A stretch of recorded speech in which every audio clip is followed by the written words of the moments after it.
Okay, here's your quick start guide for using WeVideo. In order to access it, the first thing you're going to do is head to Schoology, and on any of your courses, you have the app connected by the district. So on the left-hand side, scroll down, and at the bottom, you'll see WeVideo. Give that a click, and this screen is going to pop up. Alrighty, so here is the dashboard for WeVideo where it's going to start. If you're creating a new video, you're going to start right here, and this is going to take you to the main editing page. It'll ask you where you want to save it. I think the default is just called My Project, and you can just use that. It doesn't matter. And then click Start Editing. So here is where a preview of your video is going to be, and down here is where your video and audio tracks will show up.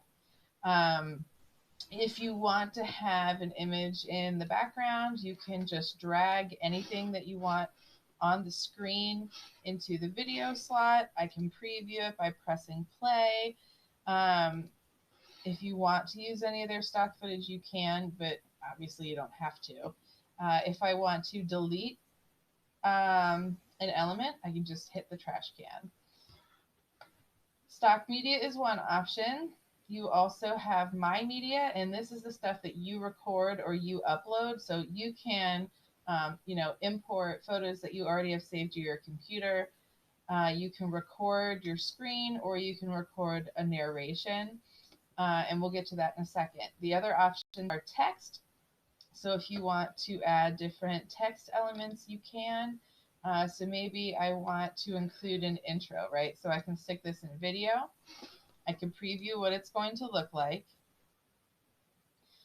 And then if I want to change the text, which obviously I do, I'm going to double click. And so maybe this is a how to use WeVideo video. Save my changes.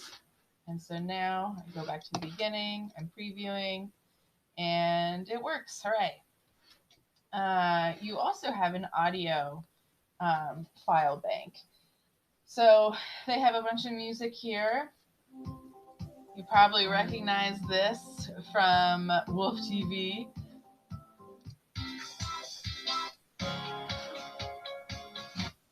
Okay, so any of these you can drag into the audio file section.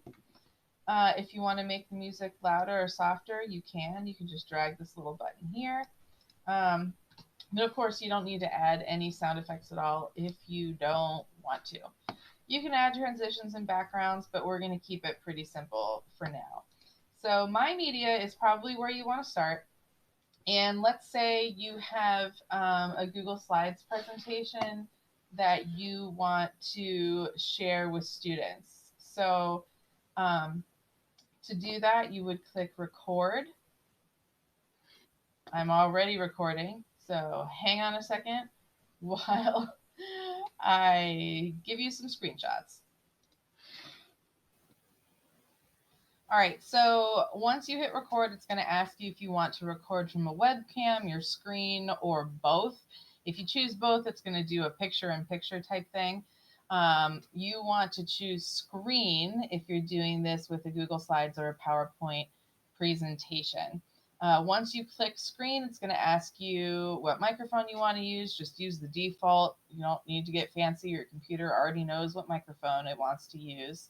And then after you pick your audio source, it's going to have you choose what screen you want to share. So you can share your entire screen, or you have the option of sharing an application window, which is what I am doing, but don't worry about that.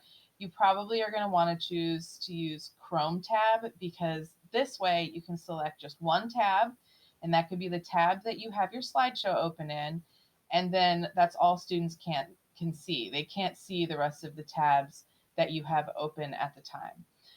Once that happens, it's going to give you a countdown and then a notice that your screen is currently sharing.